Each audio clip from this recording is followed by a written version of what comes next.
So it's pretty brutal, yeah. Okay, we're starting. Welcome, everyone. Please note that we're going to be recording the session this morning. Good morning. My name is Dr. Stacy Clark. I am the Director of Prevention and Intervention with the School District of Philadelphia. I support the behavioral health and crisis response needs for students in the district. I am also a psychologist with Child Guidance Resource Center and a proud member of the DEI Council at CGRC. Welcome this morning to our Trailblazers, A Path for All, presented by Child Guidance Resource Centers, the Diversity, Equity, and Inclusion Council. We would like to know who's watching this morning, so please put your name and organization and email in the chat. And also, if you have any questions, feel free to put them in the chat and we will answer those questions at the end of our presentation. On June 19th, we're going to be celebrating Juneteenth. And for many years, there have been people paving the way for freedom and fighting injustice for the underserved. This morning, we want to take the opportunity to showcase some individuals raising awareness on many fronts. We hope the conversation from our special guests today, who are trailblazers in their own right, will help lead others to a path of mission and service. Our panelists today are Troy Brindle, the CEO of Phoenix Behavioral Health, Jess Branas, Upper Darby Township Council member and LGBTQIA+ advocate. Carol B. Amos, award-winning author of Hope for the Alzheimer's Journey, Help, Organization, Preparation, and Education for the Road Ahead. Mayor Ed Brown, the first Black mayor of Upper Darby, Pennsylvania. Dr. Archie Leacock, the founder and director of the Institute for Development of African American Youth. As we begin our discussion, we ask our panelists to try to keep your answers to 3 minutes or less. We will start for the first question, and if you can take a moment to introduce yourself before you answer the first question. So our first question today is, when you embarked on your mission in hopes of initiating change, what prompted you to go on this path? Please introduce yourself as you answer the question, and anyone can go first. Mayor Brown? I'll be brief. Thank you. I take that question as what prompted me to maybe run for mayor and be on this path. And I was content being a school board director, living my life in a quiet way. But I was asked by many people to consider running for mayor. It wasn't something that was on my radar at this time, but I was asked by a large number of people to consider it. And after much prayer and contemplation, I did decide to pursue the role. I take it very seriously. And the only reason I did pursue it is I genuinely thought I could help. I think I accomplished some things as a school board director and as president for a number of years. And, leadership, I think there's a lot of leadership things that transfer no matter the role. So I thought I could help.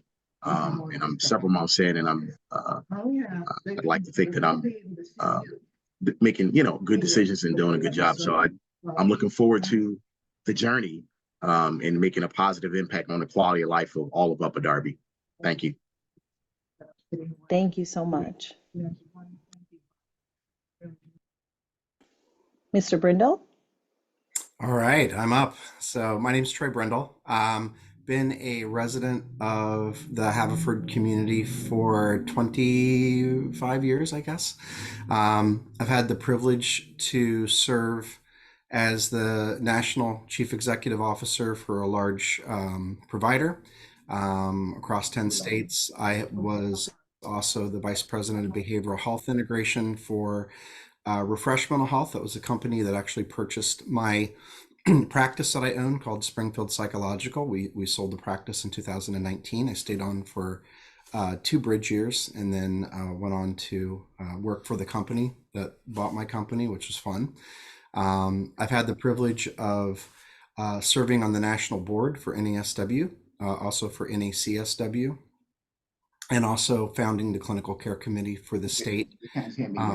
Getting Act 76 passed in 2018 was a huge win for the social work profession, because we were able to put restrictions, allow for diagnosis, and close the loop that no one could practice inside, the Commonwealth independently unless you had a license. Pennsylvania was one of 2 states that allowed that. And then finally, currently serve on the national board for NASWIC, which is the National Association Insurance Corporation, which I'll be going to DC next week for a few days. I was extremely excited to participate in today's discussion, and I think what really prompted me to go on this path, and my path is really one of integration and innovation, was the mission of helping others and really wanting to expand services and expand care to people who were struggling and to support individuals in meeting needs. I've also, in my personal life, I've always been very mission driven as an individual. I also like influencing and leading change, both organizationally and within the community. Organizations need to change and adapt to the challenges that we had before COVID, and certainly the challenges we have had post-COVID. And we need to bring our best effort and our best resources to bear to help those in need on a daily basis. I love collaborating with talented teams. I love assimilating teams. I love working with people within teams. And I like surrounding myself with people who think outside the box and that push me and push the organization that I work for to become the best provider, despite the burdensome regulations, the reimbursement challenges, workforce shortages. We have an obligation to do the best we can with what we have and to serve those in need to our fullest potential. I really enjoy integration for many reasons. A couple is that primary care physicians and medical professions identify, treat, and manage overall patient care needs. Over 70% of psychotropic medications are prescribed by primary care physicians across the country, not by psychiatric providers or nurse practitioners. So it made sense to really look at integrating and embedding therapists inside medical practices. We had great opportunities to work with some world-renowned facilities like the University of Pennsylvania Health System, Mainline Health System, Grandview Health System, Advocare Health System, Women's Health, working with pain management. It was an incredible run. We were in 130 primary care and medical specialty practices, up to and including eating disorders and bariatric programs, and really enjoyed supporting physicians. And this was all prior to COVID. So when COVID hit, the mental health world exploded. There was a lot of needs that came to the forefront. And from 2012 to current, it's been an incredible run to really support greater access through treatment, to normalize, I think, mental health treatment inside a medical setting. Engagement was through the roof. Individuals are much more likely to feel at ease. The lack of stigma, and I think the medical provider influence were really things that were exciting to see. Plus, we got better outcomes because people stuck with treatment longer. So love to eliminate the black hole of treatment, to collaborate with professionals, and to support improving overall health. And that's why I think I chose the path of integrated care. Thank you. I Jess, guess I'm up. Yeah. Hey everyone, I'm Jess Brannis. I am the first openly gay councilwoman for Upper Darby Township. I am also the district director for State Representative Heather Boyd of the 163rd. I'm a former high school teacher, and despite what most people think, I was not a gym teacher. I actually taught foreign language, Spanish, Italian, and French. And, I guess I got on this path. I've always been somebody who wanted everybody to feel like they belonged. Since I was a kid into teenage years, and during those times, we didn't have groups. We didn't have support. I mean, I grew up in Lancaster, Pennsylvania, of all places. It is not the easiest place to be a part of the LGBT. And it was a time where you hid. And I never wanted anybody to feel like they needed to hide. So in, I guess it was 2012, I was 35. And, I was living a pretty good life, and I went through thyroid cancer. And when I woke up from my surgery and I was out of anesthesia, the first thing that I said out loud was, "Now it's my time." And since then, it wasn't a goal of mine to necessarily have to be a trailblazer. I've been a first in a lot of things, but I think the most important thing to me at the time and still now is being somebody who can show others in the community that you can be that person too. I started by writing 2 best-selling books, and the emails that I had gotten from people were finally somebody that looks like me, somebody that sounds like me, somebody that has the same type of life as I do. And it made them finally feel not alone. So I guess that's probably why I do what I do. In many, many ways. I do like to see more advocacy out there. You know, it's so wonderful. We just had Pride. It's Pride Month, and it was so wonderful to see kids there, teenagers there, families there, allies there. Because again, that's not something that I had a chance to grow up with. So for me, being that person that can educate people and I do it in a way where it normalizes our lifestyle, where people realize my sexuality is not the most interesting thing about me. It's the other things that I embark on that makes my life seem like everybody else's. And I think because of that, and here being in the 2nd district and the councilwoman for the 2nd district, it is not necessarily the most sensitive to those things.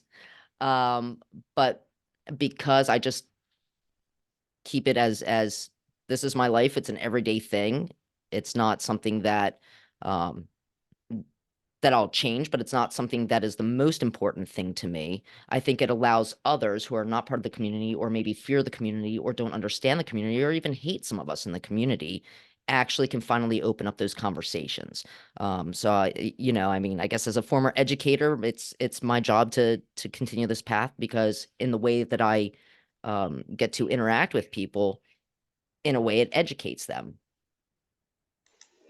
Representation. I love it. It's so important, especially for young people. Thank you.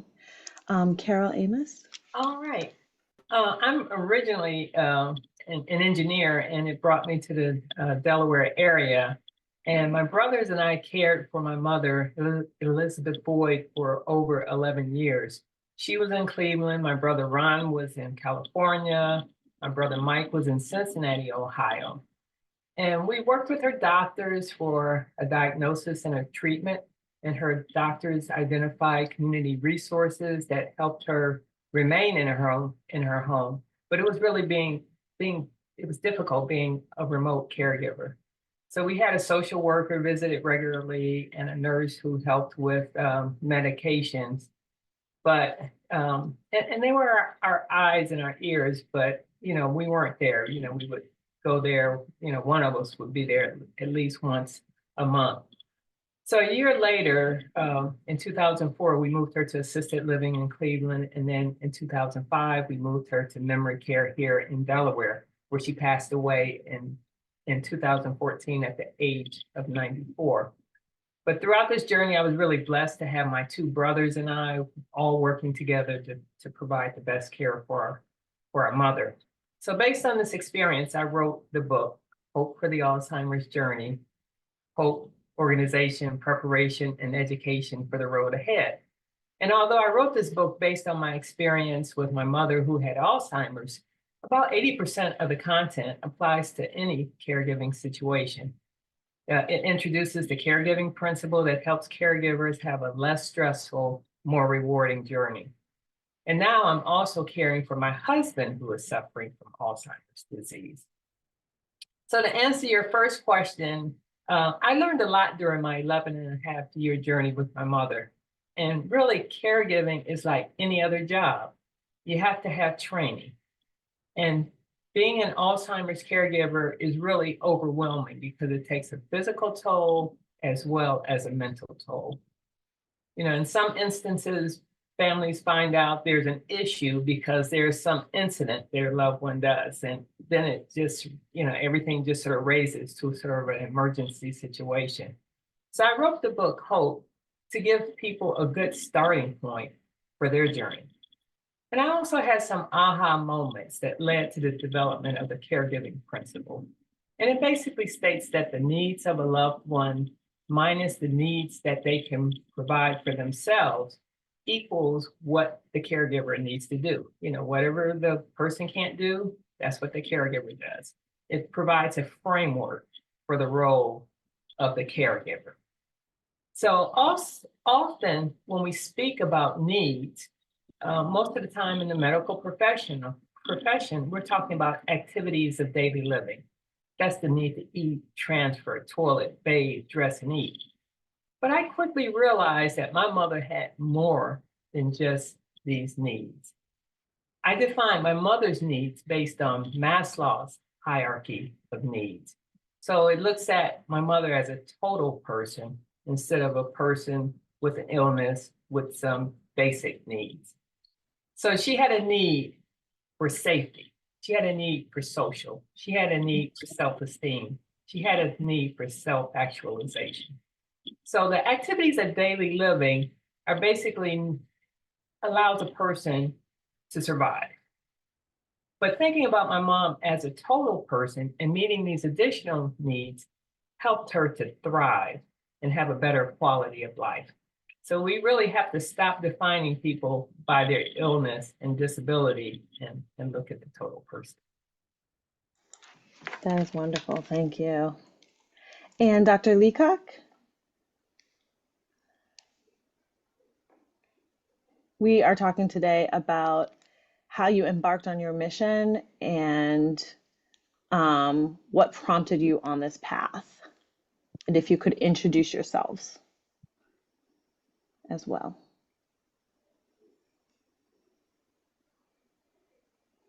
Oh, Dr. Leacock, you are muted. Let me see if I can.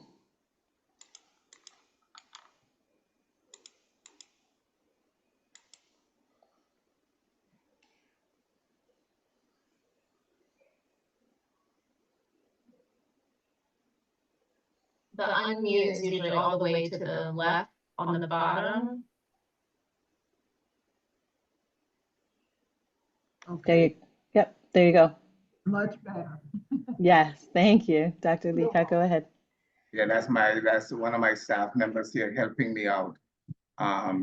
Good morning, everyone. Good morning. So essentially I'm running late because of the transportation. I left the house since 8 o'clock and it's crazy. The traffic is amazing, but here I am and coming in, sharing who I am and what I've been doing, how I got here. I'm Dr. Archie Leacock. Folks call me Archie at IDA, generally because I want to be interactive with folks rather than aloof. But essentially, how I got here is really interesting, I think, because I didn't plan this out in any way. Originally, I am from Trinidad in the Caribbean and lost my sight at 13. I'm blind, so if I'm not looking at you, don't take any offense to it. And at 14, my mother decided we needed to do something. She had a visa here and working papers to work in Philadelphia. So she thought, well, I'm here as a nurse. Probably there's something can be done with your vision when you lost it at 14. It was through anyone knows about cricket. It's a Caribbean British game. The ball is pretty hard and it hit me in the eye and sort of busted my eyeball. And over a 3-week period, we thought it was nothing big to it. It's gonna just heal up, and it didn't, it got worse. Ended up going to the doctor, he said, no, that's it. Get comfortable being blind, that's it. I said, okay. And when I came here, I was just turned 17, and my mother took me to the same hospitals here, Will's Eye and all of the places, and they basically said the same thing. So we just had to get used to it. But what was really powerful was my mother's support of me, and why I ended up thinking the support that I got from my mother, we should extend it to our families and to our young people. Anything I wanted to do, my mother said, you can do it. I don't remember ever hearing her say, no, don't do it differently. You can do that. Well, I can't do, oh, you can do that, you can do it. And over that gave me an invaluable spirit to work. So when I came to America in 1972, my goal was to go to school, get as much education, take advantage of the great things that America has, and I'll be a much better person than even if I had sight. So that was my initial goal. I came here and I went to the Overbrook School for the Blind in West Philadelphia, graduated, and then went on to Temple, initially as a music student. I have a very interesting background, an undergraduate and graduate degree in music, playing the piano, and after a while I thought differently of it, and then I switched over to doing some work with Temple as an academic advisor, and then eventually got another master's degree in public administration, and then finally a PhD in political science, which is interesting because I don't use the political science angle as much in the work of IDA. It is more the inspiration, and I got here quite by accident. I didn't think I would plan this out. It was just every year I was doing something, and eventually, what really crystallized this for me, it won't be too long. Being blind, I can talk all day because I don't see anyone blinking. So it was interesting that part of my fellowship at Temple was to teach classes, undergraduate classes. And the first semester was cool, but by the second semester, I noticed there were only Temple University, as far as I'm concerned, is in North Philadelphia, which is a ghetto area, positive ghetto area for me. But only one person in a class of 40 was African American. Everybody else was European American. And I'm like, this is not hatred, this is love. How could you be in North Philly, coordinate off with police on almost every corner? The bell tower is loaded with protection, and you only have one Black person in a class. And I'm teaching 4 classes, and there's only one Black person. I'm like, yo, something is wrong. I gotta fix that. Same way my mother fixed me, I'm gonna fix this. So I didn't plan it out. I thought, well, I'll just go ahead and do what I need to do with a doctorate degree. And then on the side, I can help out. And what actually happened is the side became the primary, because I started doing some work, and I'll conclude pretty soon, I can talk. On Saturdays, we would do a class where I would help young people prepare to go to college. Because as I said earlier, I was an academic advisor helping folks get into Temple. So I knew what Temple was looking for, so I would help them out. So in short, and we had all the young people take a break during Christmas. So by the time we came back in January of '91, essentially we were all surprised because we all had 7 young people. And when they all came back, there were 200 young people. And believe me, I went to the bathroom and had a diarrhea. What? I only asked for bring one more person, but they brought all their friends, their neighborhood came, and there were 200 young people that we could count and signed in. So that really said to me and my friend who's worked together that there's something going on. Of course, I didn't know all the history of America and all the slavery and all that stuff because I wasn't born here, and I came directly to go to school and to benefit from the wondrous things of America.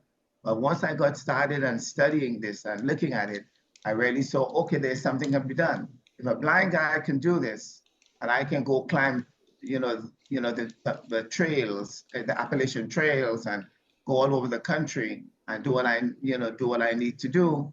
Went to Europe on a college scholarship and studied in West Germany at the time when it was separated from North and West. So I felt very strongly that I can do this. Let me help more of our young brothers and sisters benefit from a system. This is America. This is the place that has all the benefits, it has all the resources. Let's figure out how to spread that around rather than dealing with all this violent stuff, all this, these neighborhoods going up in flames, drugs being sold all day. I think they're businessmen rather than drug dealers, because currently I have young people 9 to 9 in the morning to 9 in the evening selling drugs on the corners. And I say, that's business. If you could sell anything on the corner like that and make money, the police might think it's something else, but I think it's great. Let's figure out how to transition you to the real legitimate aspect of being a business person and being beneficial, benefiting from the culture, benefiting from what America has, they have given me. Let's see how I can do the same thing and give you. So today, in short, we have roughly about 8,000 young people at IDA, about 160 staff members. I'm the executive director, and we have 3 buildings, but we're also in 17 public schools. And this crisis goes on every day. I'm not calling the school, I don't want the school district to hear me talk negative about them. It might affect the contract. But in essence, you know, yesterday, one of our schools, parents came in and kids came in, there were like 50 people fighting. How could 50 people be fighting in a school during the day? It is just incredible for me to think of. I think that's a war. A fight is 2 or 3 people. A war is is 10 or more. You know, so it was interesting to see that. And we are still working on that and figure out how we need to go forward. But adults calling other adults and telling them to come to the school, they need them to fight. Come on, this is crazy. So our job is here. I know it's possible. And we have had great success in conclusion with IDA, with our young people. I've had young people in 2012, all 13 of our young people registered into college. Every year we have them going to college, going to trade schools, getting jobs. Right now, everyone with us is getting a summer job. No, you can't be idle. If you're idle, that's when you think of negativity and you think of things that will get you into trouble and be dysfunctional.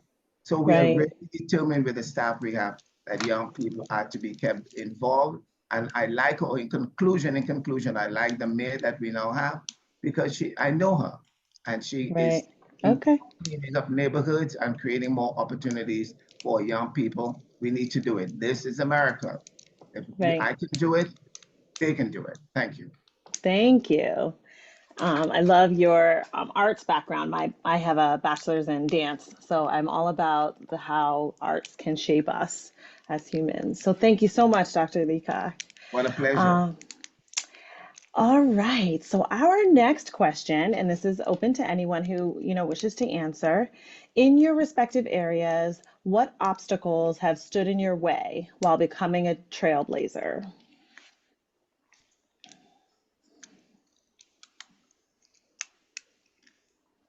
Mr. Brindle? I will go. Yeah. That's all right. Someone has to go, so we'll go. Several for integrated care. I mean, it was 2012 when we started thinking about embedding therapists inside medical practices. So the first one was lack of interest in really medical providers at that time. That has really shifted over the years, and it shifted really starting in 18 and 19 with some initiatives from the Centers for Medicare and Medicaid. National initiatives around comprehensive primary care plus.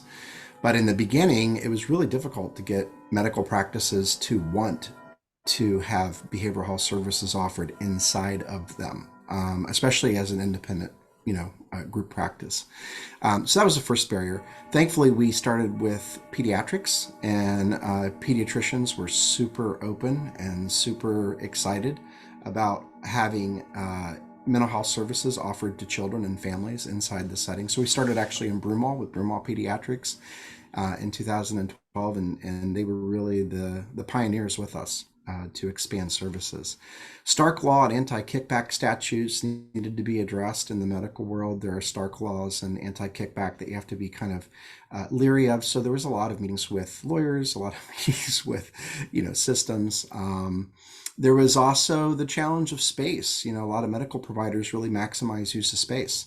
And it was not easy to get therapists who really like to practice inside a nice office setting with environment of care and low lighting and, all kinds of really nice furniture to practice inside an exam room with tongue depressors, cotton balls, and wheelie chairs. I mean, that was not an easy lift to make. So it was a challenge to actually convince clinicians that they could provide services, and really, patients were coming to see them, not so much to see the environment around them. So managing HIPAA barriers was also an issue, as well as concerns around liability. Again, dealing with attorneys with large healthcare systems was a bit challenging in the beginning. And then how do you share information? That was another challenge. How do you sort of use your EHR, leverage it, and transition meaningful information to medical providers on their patients that we were seeing? So that actually led to a year-long project with a lot of attorneys and a lot of systems. We worked with Epic, the 800-pound EHR for most medical professions. We also work with Valent, our EHR system, and we work with the Health Share Exchange of Pennsylvania to transition and transfer a simple document from our EHR to the physician's EHR that would provide a seamless update on the care that we were providing to patients.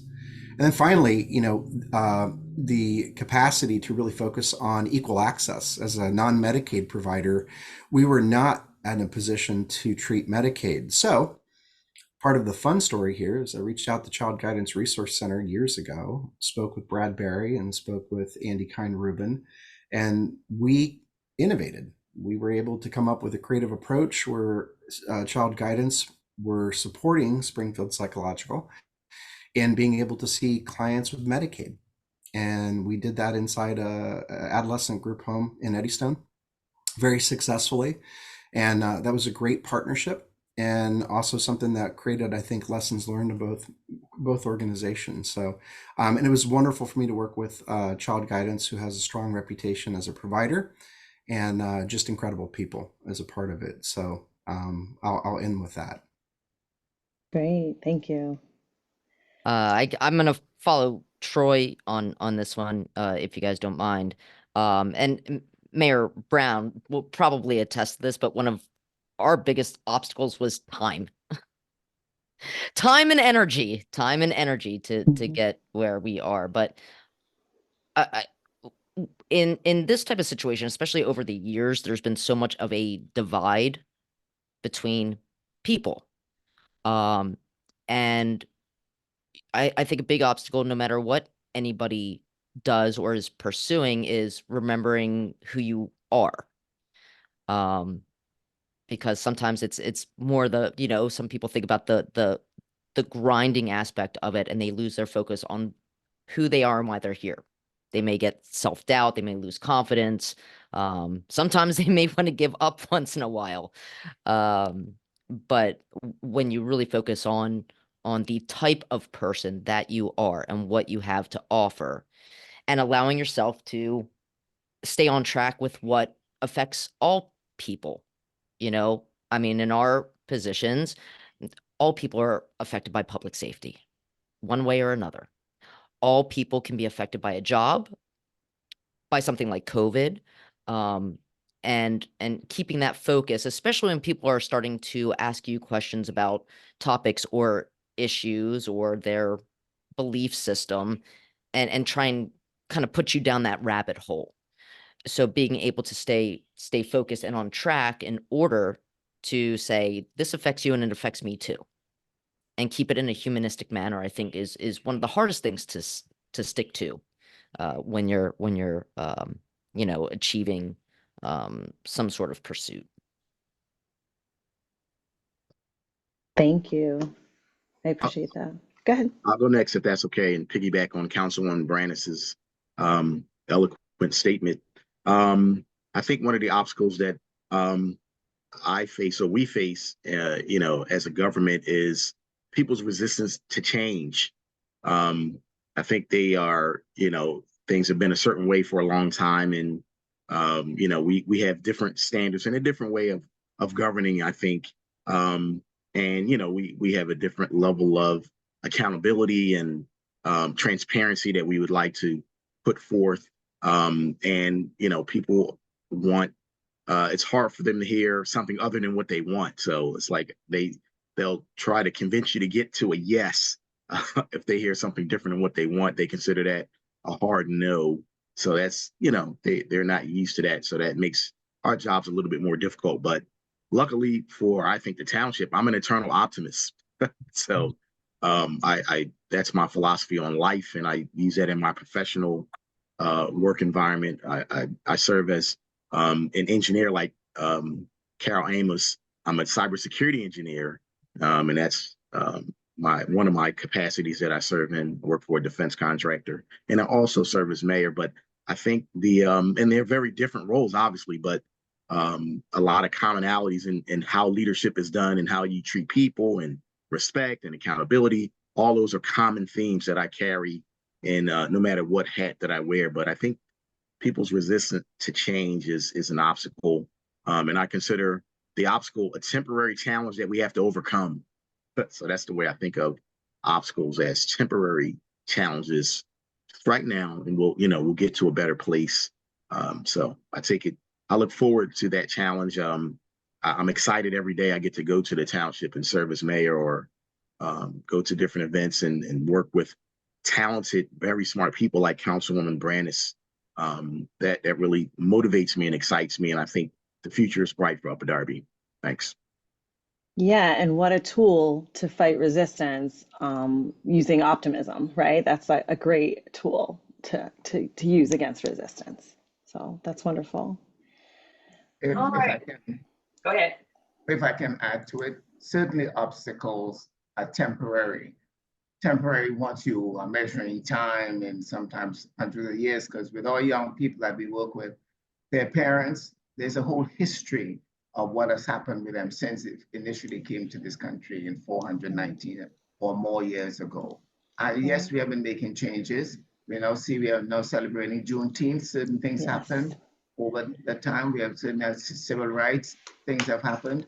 But why are young people in a poorly managed school district as Philadelphia and don't have what it takes to really do something like I have?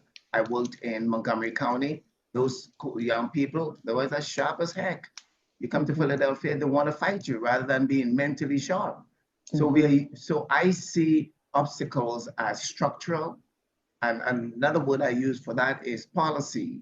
You make policy that benefits a certain group, but they have to show it. It's so implicit that it's built into the system that we have to figure out how to redo it and get it passed. So for example, one last thing I'll say here. So for example, for young people, we have a leadership class that we teach our young people how to analyze history, how to analyze the current situation, who to talk to, why is this a certain way, and how to change it, and then advocate for it.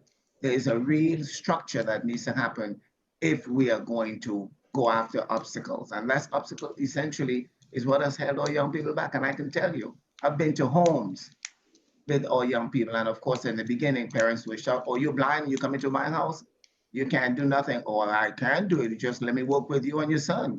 And we have been able to do something with them. But just for them to see that this is possible and to shape, now we have parents who were in the program when they were teenagers, and they're now in the program now years later. By the way, I've been doing this for 33 years. We just had a celebration for 33rd year. We can make a seismic difference with our young people, and all of that helps America in the long run. So we should not be shy about keeping them down while others move ahead. We all need to move ahead, including being blind. Right. That's wonderful. And I love what you said about, if it doesn't come naturally, teach them, right? Build the skills, put the leadership classes and show people how to do it. And that kind of speaks to what Carol Amos is saying, is like that break between what the person needs and what you can provide, like that in the middle there. Like if they don't have it, we're going to give it to you. We're going to show you how to develop it. I think that's wonderful. Yes. Carol. All right. There have been a number of obstacles that I can see as a Alzheimer's caregivers. It's time. A lot of the caregivers don't have. I'm struggling with just the basic activities of daily living, making sure they can eat, making sure they can get dressed. So a lot of times caregivers, they're like, all these other things you want me to do, I don't have time for that. But one of the things I found is when I help my mother meet those other needs, a lot of times I was meeting my needs too. I was taking her to a social event, so it was helping me as a caregiver, it gave me a chance to, I took her to a skating event once and some of my friend's son was actually performing there. So it was just, I didn't know that. But, it allows you to, be a total person as well. The other thing, obstacle, is that there's really a stigma about Alzheimer's in our community. And part of the reason is that, people with Alzheimer's sometimes have these behaviors that scare people. It can be embarrassing to the caregiver. And so what we really have to realize is, the behaviors of the person, it's the disease. The person may not remember who you are, and you're out in a social setting, and they might say or do something that, they're trying to cover up for the fact that they don't know what's going on. And we can just remove some of these stigmas by just accepting the person, for who they are. And imagine what it would be like to be in their shoes, to sort of be here and don't remember how you got here, why you're here. And we can help caregivers as well to keep their loved ones in the community and going out. My husband and I, and he has Alzheimer's, we traveled to an evening memorial service up in Philadelphia. And I wanted him to be there. It was one of his former colleagues. But, it's a lot, get him up and be there. And it's sort of getting close to evening. I said, we're going to go. We'll be there maybe 2 hours, an hour. And so when I got ready to leave, there was a well-known musician in Philadelphia who asked, do I need any help? Now, to me, that said, he valued me. He valued that I brought my husband here. And it just meant, so much as a caregiver. And we can all be that musician, when you're out with other people. So that, stigma is an issue, but, it's very, the social aspect for the person living with Alzheimer's is just as important as the food and the dress. Stigmas, Right. the main obstacle. Yep. Absolutely. All right. So our next question is, what obstacles remain in the way of creating equitable change and a sense of belonging for marginalized groups? Well, if I can jump in early, obstacles remain. It's part of who we are as human beings. You know what I mean? If we're just totally free to do anything, that might be a problem in and of itself. But for a long time, I'm talking about education, because I tell people all the time, I'm blind. And if I didn't have education to help me get here, I could not have done it. So I am actively promoting education at every level. And to see our young people, and work in these schools, because at one point I worked in 48 of the schools, being dismissed because of truancy and then committing crime on the truant behavior is crazy. We don't let anyone out with truancy. We need to find out what we need to do and restructure, but our schools don't do that. They send you home, go home. You're late, or you're doing something inappropriately.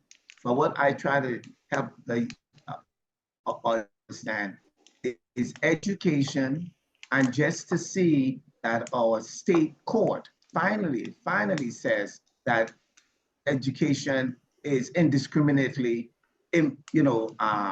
integrated or put together in Pennsylvania. I think that's a huge success. How can we get this moved nationally so we can all be available to the computers and the support structure and the teachers, that we can pay decently? That is our big thing. Our young people need the same opportunities and same resources like everybody. They're America. They're not an American less something. Right. Absolutely. And the safest place for a student is in the school building. Get them in the building. That's where they need to be. So absolutely, that's correct. What about others? What obstacles are in the way of creating equitable change in marginalized groups? I'll jump in if that's okay. Sure. I think with Upper Darby being as diverse as it is, it's important that we address and help marginalized groups. our motto is the world in one place. So we know very well the importance of helping marginalized groups. Funding is the key word from my perspective. From a municipal governance perspective, when you're trying to invoke change and improve the lives of marginalized groups, funding is always something that's important and needed and necessary. I think real change comes through programs and initiatives, and those require funding. That means it's important that Councilwoman Brandis and I and the rest of council be good stewards of the resources, no matter how scarce they are. We have to be good stewards of those resources. The other barrier for marginalized groups is communication. Since we have over 100 languages spoken in Upper Darby, we have to be able to deliver those messages in a way that people can understand them. That's critically important. As a former school board director, we made a concerted effort to translate important information that we disseminated to parents and families in as many languages as necessary to make sure that we meet people where they are. We didn't want them to not get the information that's needed. And the same thing applies in our municipal government. We want to make sure we address those marginalized groups and the diversity, the amazing diversity that we have in our township. I appreciate that. The purposeful focus on marginalized groups, right? That I appreciate that. That's great. And if I could, I'm gonna bank off of the great mayor here. And obviously being a former foreign language teacher, communication is a huge factor. Not only meeting people where they are, but allowing them to really feel as if they are an important part of our community. I mean, this is where for Upper Darby, we have our culture, we have our arts, we have our food, we have our great conversations, we join together and clean up parks, whatever it is. The only way to bring everybody together is to be able to communicate. And like he said, there's over 100 languages spoken in this area. And that isn't a tall order. Plus, again, with funding, it's time that things become equitable. I know that, everybody talks about equality and everybody has a seat at the table, but does everybody have the same power at that table?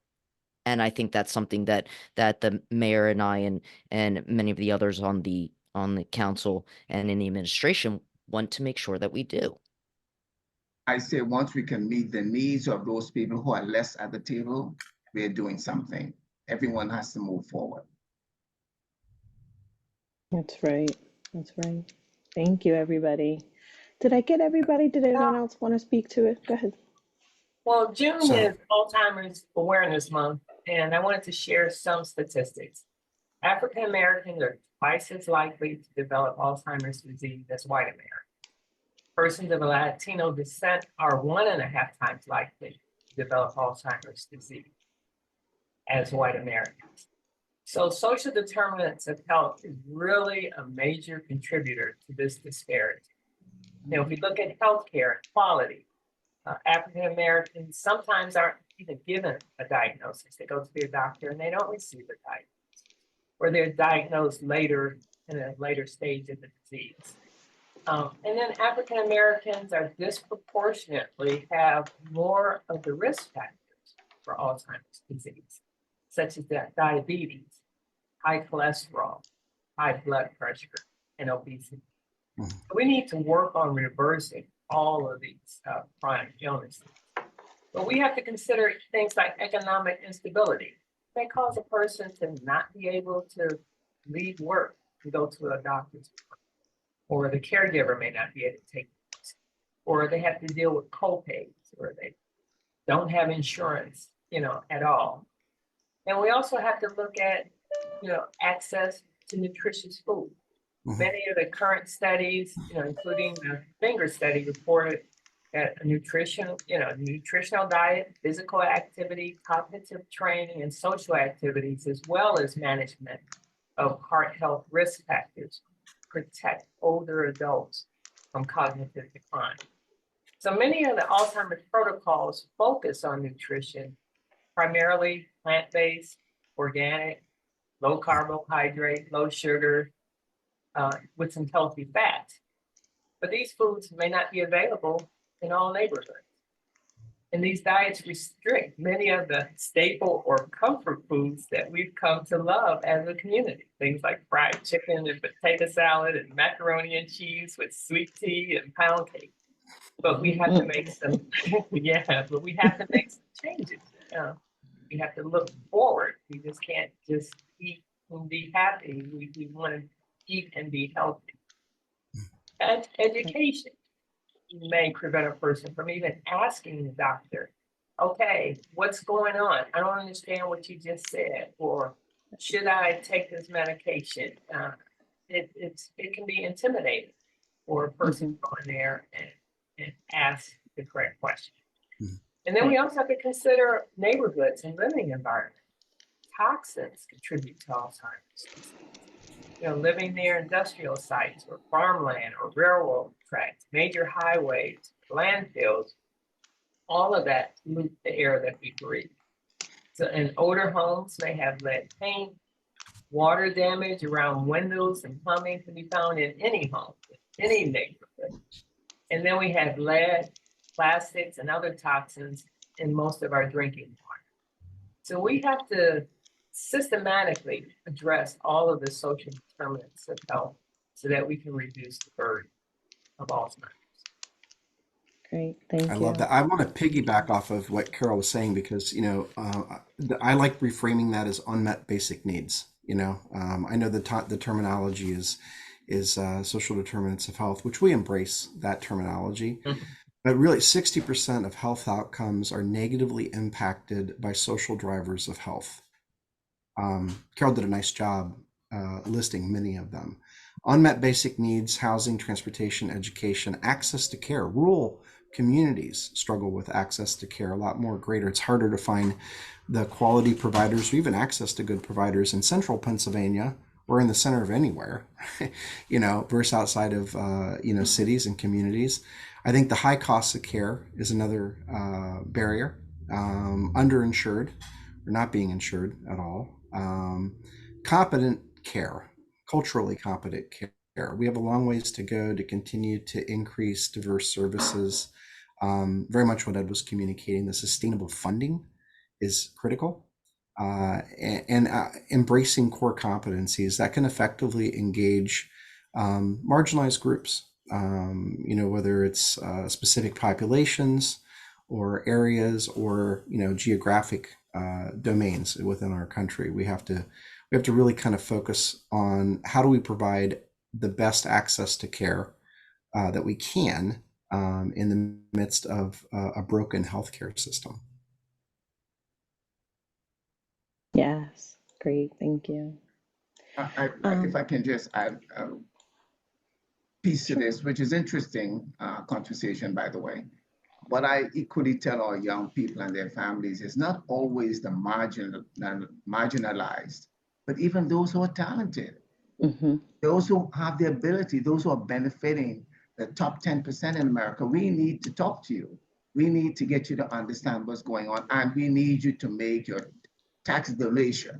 One of the biggest struggles we have at ID is going out to raise monies to pay for the services.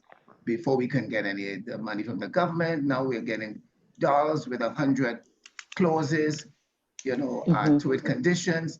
But we need to talk to people who are doing well and get them to understand, because they're the most powerful, they're healthy, and they have strength and contributions to make. So I find that my goal is just not only to deal with the marginalized, but I want to talk to the brother who just won the lottery. Yes, great, that's wonderful. All right, so our final question this morning, in your view, what progress has been made to support awareness of the need for access to informed healthcare, neighborhood revitalization, and fairness in all our institutions?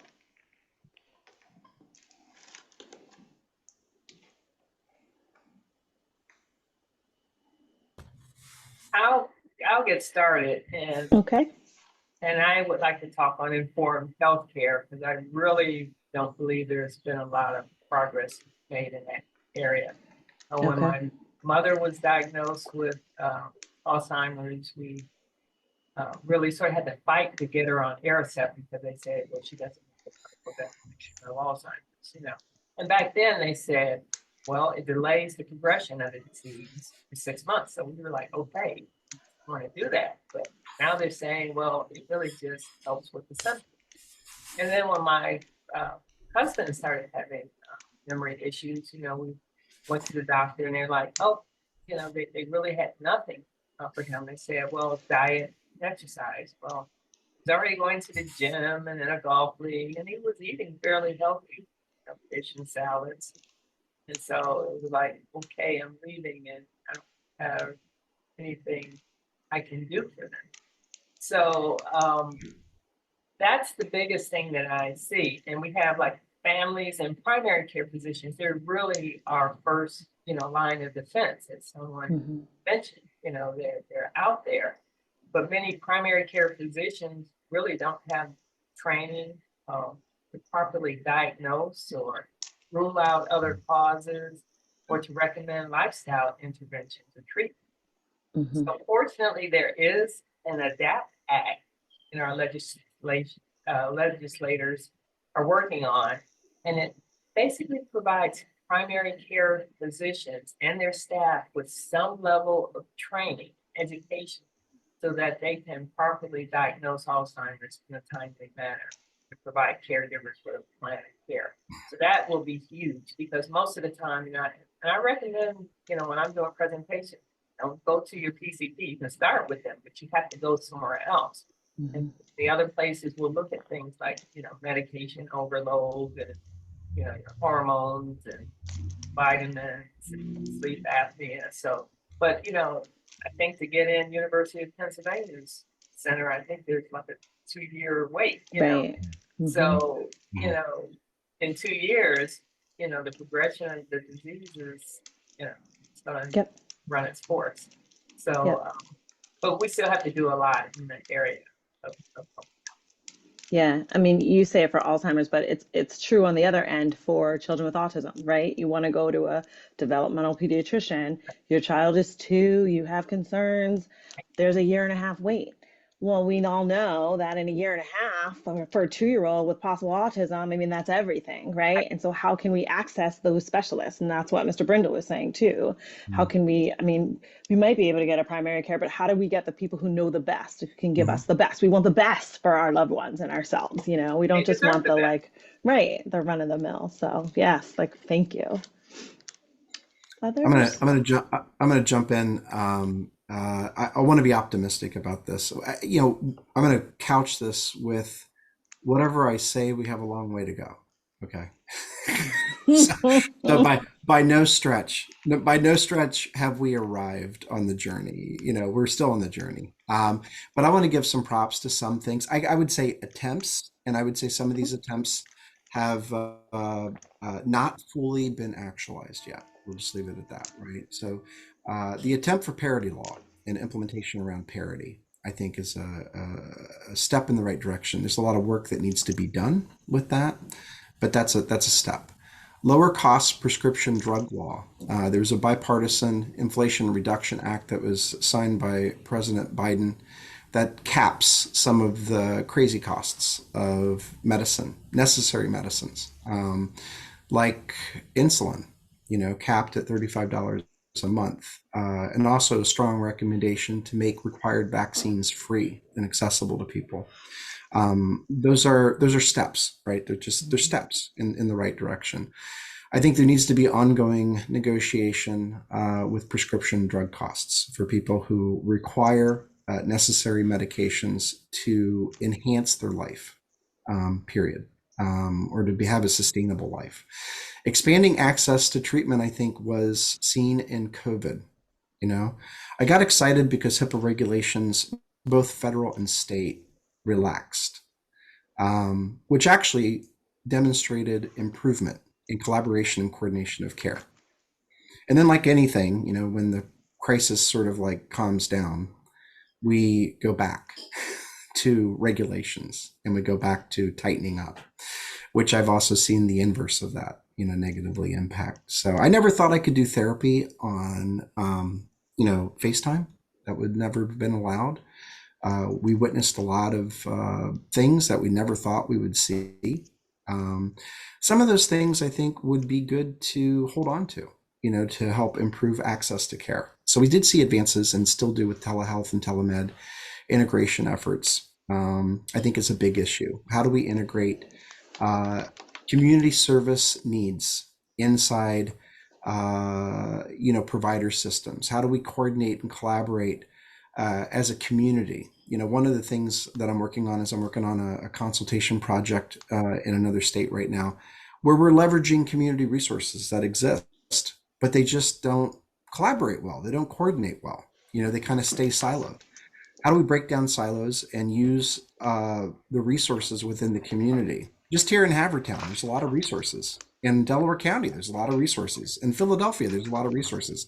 How do we get stakeholders at the table to support and leverage their expertise to solve community-based issues? Because I will say this, a lot of communities, not all communities, but a lot of communities have adequate resources to sufficiently meet and sustain needs that are not coordinated well, not collaborated well, and not partnered well. So how do we try to kind of, instead of reinventing the wheel, use the wheel that we have and try to be more effective with outcomes? I think we've seen improved healthcare outcomes for individuals diagnosed with HIV. I think we have seen supports for individuals who experience homelessness, but there's wait lists and there's, again, conflicts. I think that we've done a little bit better job with protecting the rights with individuals with disabilities, with children, but we have ways to go. I also think that we have really tried, but need to do much better with increasing services and access to care for the LGBT community, other marginalized people in the community, embracing them, being competent, being sensitive, being educated on how to engage and engage in a meaningful way. And then mostly, how do we also support research so that we can continue to understand and then use that information to improve outcomes more as an individual. Like anything that I've ever been able to be a part of has always been a team effort. It's not, I've done nothing in 30 years of practice, but I've done a lot with the help of others. That's great. That's great. And Thank you. That's work I'm comprehensive. now Go going to piggyback off of Troy. And I when it comes to healthcare, and that is one of the aspects that I have seen a lot of progress in. Fairness in institutions, on the other hand, it's a crapshoot. It really is. There has been a lot of progress made, by federal laws, Marriage Equality Act here in Pennsylvania, the Fairness Act when it comes to housing and non-discrimination. Unfortunately, there are also, and it's really because of groups. I mean, we are affected economically, politically, religiously, pretty much at every turn. And we constantly see it. And then there's also I would say, lack of progress or backwards progress. We saw it today. It was in the news. The swimmer from Penn, transgendered woman Leah Thomas, is now not allowed to compete in elite women's sports, including the Olympics. So there's also and I'm going to say the term loosely, there is a gender issue. I think there is a lack of education when it comes to the competitiveness and the strength that women have. We are not frail. We are not fragile. We can compete against any man in a lot of circles. Unfortunately, we don't see it the other way around. So many of these institutions don't want, for example, Leah Thomas to be able to compete on a women's team because they assume that she has more strength. But yet, if it is a female that has transitioned into a male, they can compete wherever they want. And I think a lot of it comes down to money. I think a lot of it comes down to money, and of course the gap between the genders and what they receive for certain things like scholarships or even pay with jobs. And I think that's where that fight is starting to come in. It does not help. And as much as I love that we have all the pride parades, it's pride season, everybody's doing wonderful things and getting out there and showing up. And at the same time, we have companies that used to be fully supportive that have pulled their support away. I've seen a lot of progress over the years, but in the past few years, it's been a lot of backward steps. And that's hard to figure out how to adjust that. It's one thing to change a language in a bill. It's another thing to actually educate people enough to understand the impact that it plays in all factors. Yep. I'll jump in and I'll defer to Councilwoman Brandis on a number of things she cited, but I'll put my optimism hat back on. That's me, Yes. right? Always optimistic. And I would say some progress has been made in my short tenure as mayor. I'm 6 months in, right? So I'm a newbie. And I think some progress has been made because I believe in our elected officials at the state level. I mean, Senator Tim Kearney and State Rep Heather Boyd and State Rep Gina Curry are wonderful advocates that are committed to making progress in as it relates to healthcare, neighborhood revitalization, and fairness in all institutions. And they demonstrate that with money, right? Because that's what they control at the state level. And I've already received grants from Senator Kearney towards that regard for neighborhood revitalization. And Representative Curry is an advocate and one of the leaders for maternal health at the state level. So she's spearheading that initiative. So I know healthcare is important to her. And State Rep Heather Boyd has done amazing things over the years as well, even before she was a state rep, as it relates to fairness and making sure everyone has access to different things. So I believe in our elected officials. They've demonstrated that not just with their words, but in their actions. And as an optimist, I'm looking forward to partnering up with them and holding them accountable and making sure that all of these areas are addressed during my tenure. Thank you. Thank you. We do have one more question. And I think it speaks to Jerry's message in the chat. What help is needed from organizations like CGRC or anyone viewing this panel to help create an equal path for everyone? What can we do along this path? Well, Go ahead. No, go. You go. I mean, for IDA, we would say creating an equal path for everyone, but particularly African Americans, because it's interesting, even though you know the name Institute for the Who, that was my big things when I was teaching at Temple, for who? The African American youth. We want to make sure it's very clear what we are doing when you open the book, you watch the TV, you do whatever, who you are serving. But we also have, believe it or not, European Americans at IDA right now. We have Latinos, we have Asians, so only 60% of the population is African American. We're demonstrating, although the name is, we don't have to cut you short and say we're not interested in your development. Your interest in development is just as important as everybody else. And we are encouraging you not to hold anybody back, but take this experience and move it forward, and it can be done. You know, leadership is important. Let's talk about what it is we need to do and change, or how we would like to see it, and then come together and make it happen. Again, I use myself as an example. I'm not sure I see myself as a trailblazer. That's very ambitious, but I see myself as an example. So if I can do it, certainly, and I'm in my 70s, I'm going to be 100 in a while. We see you as a trailblazer. That's what a trailblazer is, right? To the rest of us, having that courage to make it happen. That's what we want to see. Yeah, I think if we looked up trailblazer in the dictionary, it would be your picture. So I think That's right. That's right. The definition. That's why I can't see. Well, we can see. We can see. Right. We would see you, it. Dr. Leacock. But Yeah. I was just going to say, to answer that question, I think having panels like this is what organizations like Child Guidance Resource Centers, how they can help raise awareness and how they can help getting this panel together of people that I highly respect, really smart people on this panel that I learned a lot from even today. I think panels like this, I think this is the second panel that I've had the honor to serve on through Child Guidance Resource Centers. And they're always wonderful. You always have a diverse set of speakers and amazing topics. So I think more of this is needed. There should be other organizations that do things similarly, because I think the answers are in this kind of collaboration. I think the answers will come from groups like this where we collaborate. The problems are the same, no matter whether you're talking about Philadelphia, Upper Darby, or any other parts of Delaware County, Montgomery County.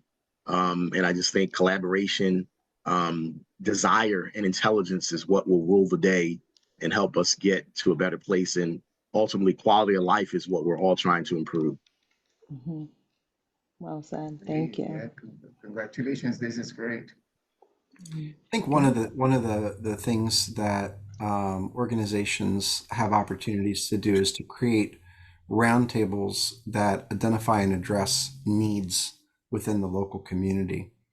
You know, sometimes we get stuck with having to use resources outside of the community. And actually, my belief is that individuals heal best if we can retain them within the context of their community. You know, if the community resources are there, the support systems are there, the networks are there, the resources, you know, hopefully could be there as an opportunity. So creating a roundtable that sort of focuses on community-based social healthcare and community needs, looking at gaps, you know, do we provide gap services? Do we know the gaps? Have we identified all of the gaps? I think looking at this from an educational standpoint, you know, what do we need to do resource-wise? You know, we spend so much time in school growing up, right? And yet, you know, kids are not coming out of school with the capacity of doing basic life skills, balancing a checkbook, being able to apply for a job, completing a resume. How do we incorporate awareness in those gaps? How do we bring those gaps to bear to kind of help saying, hey, school provides a lot of these amazing activities, but it's also one of the most underutilized resources in a community. School buildings set vacant a lot of the time, that we could leverage those buildings and provide community-based resources, right? Provide other ancillary services. When I was in my master's program at Rutgers, we did a project called the Camden Initiative. It was probably one of the most coolest projects that I've ever been involved in. And that was using a high school, as a resource where we brought in on evenings and weekends dental care. We brought in medical care. We brought in prenatal care. We brought in food resources. We brought in other type eye doctor appointments, right? You know, getting kids fitted with glasses, families fitted with glasses, parents fit. I mean, it was an incredible project that ran and showed amazing outcomes. But unfortunately, when the money runs out, the program stopped. It wasn't an issue that it wasn't successful. Right. It was an issue that it wasn't sustainable. Right. But I think the leverages and resources within a community can drive and sustain those pathways a lot better. I also think looking at neighborhood and environmental needs, you know, that is also unique and not unique to each community, is a great way of doing it. And then looking through the lens of economic stability, as Councilperson Branna said, you know, it all comes back to money. I'm just paraphrasing, but it really does. It comes back to money. It does come back to money.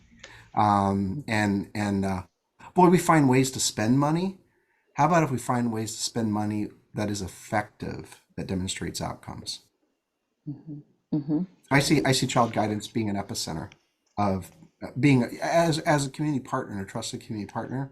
What an incredible position for this organization to bring people like this together, but in a way to solve for some of the issues and advocate. We can't do anything unless we change policy.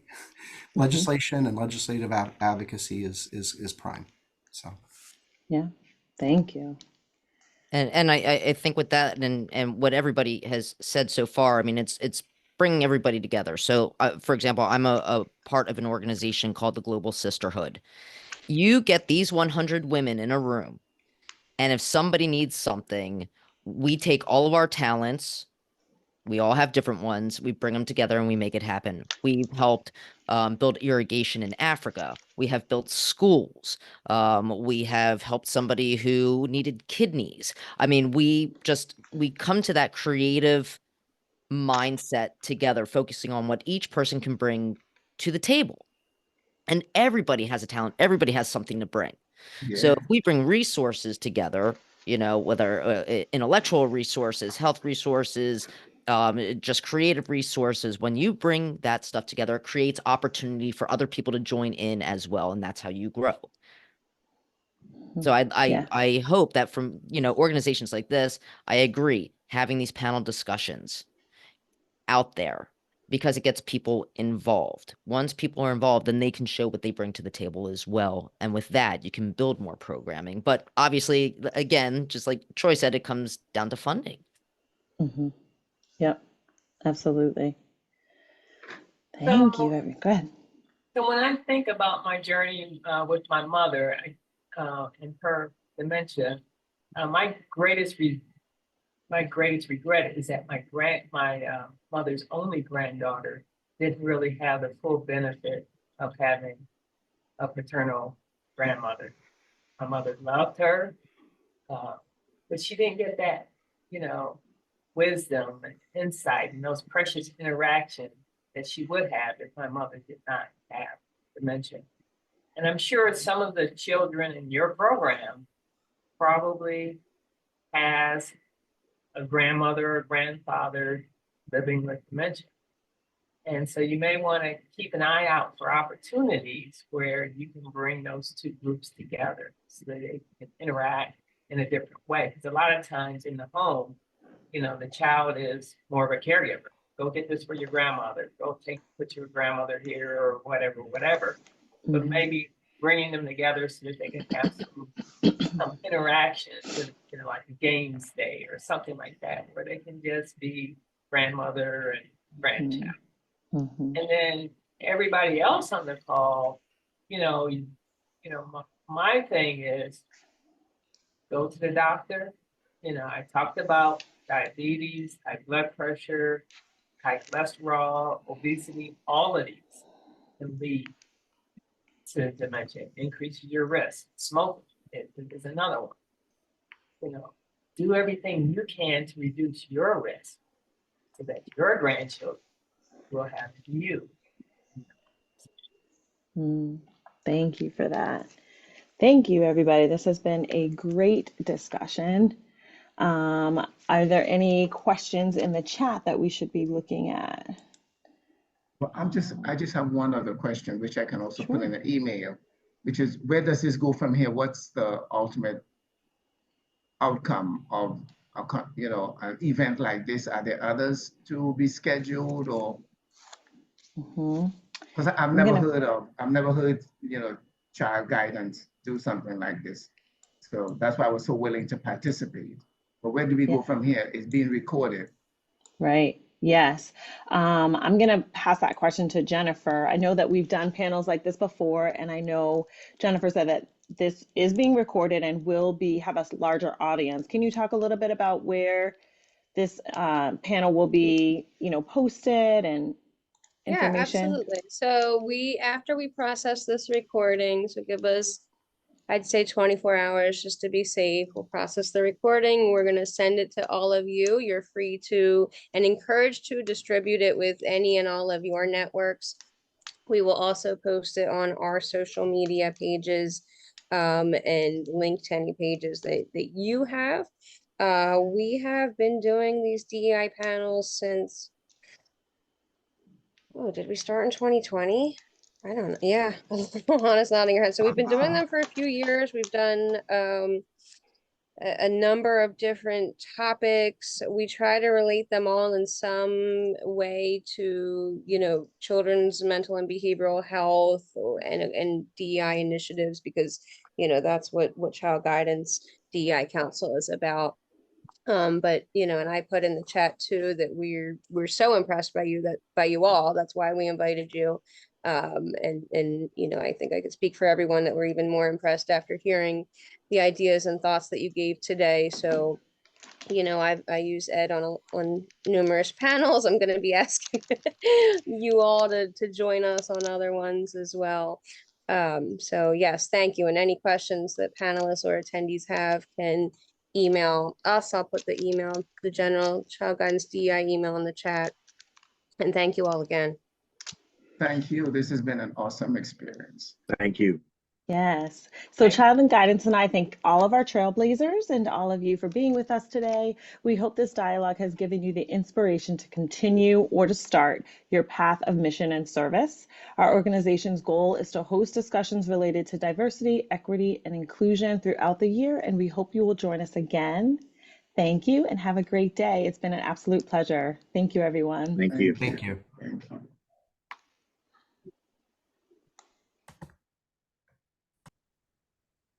Echo. Gonna turn this on, make sure this is off. It's, yeah. Okay. Hi, James. Yeah, what time is it? Oh, yeah. Yeah.